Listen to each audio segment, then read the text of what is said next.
മത്റദത്തുൻ ലിദ്ദാഇ അനിൽ ജസദ്.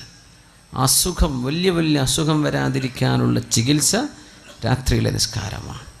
ചെയ്തു പോയി തെറ്റുകൾ പൊറുക്കപ്പെടാൻ രാത്രി നിസ്കരിക്കണം. തെറ്റിലേക്ക് ചിന്ത പോകാതിരിക്കാൻ രാത്രി നിസ്കാരം. ഖുർബത്തുൻ ഇലല്ലാഹ്, അത് അള്ളാഹുലേക്ക് അടുപ്പിക്കുകയാണ് നമ്മളെ. എല്ലാവരും ഉറങ്ങല്ലേ, ഇത് ആരും അറിയുന്നില്ല എന്നതാ പ്രത്യേകത. നിങ്ങൾ സുബഹിസ്കാരത്തിന് പോയ ആരെങ്കിലും സുബഹിസ്കാരത്തിന് വരുന്ന ആളാണ്, അത് 4 ആൾ അറിഞ്ഞെന്ന് വരും. വരുന്നവരറിയുമല്ലോ.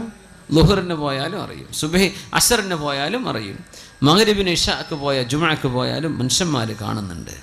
പക്ഷെ ആരും കാണാതെ അവനവൻ്റെ വീട്ടിൽ. ചിലർ പറയും രാത്രി നിസ്കരിക്കുമ്പോൾ വലിയ വെളിച്ചല്ല ബൾബൊന്നും ഇട്ടേക്കരുത് റൂമിൽ. ബാക്കിയുള്ളൊരു നാട്ടുകാർ കണ്ട ആൾ നീച്ചിട്ടുണ്ട് കേട്ടോ എന്ന് അറിയുമല്ലോ. അത് അറിയിക്കണ്ട, അതാരും അറിയണ്ട, നിങ്ങളും പടച്ചോനും മാത്രം അറിഞ്ഞാൽ മതി. നമ്മൾ ഈ പബ്ലിസിറ്റി ചെയ്യാൻ ഒരുപാട്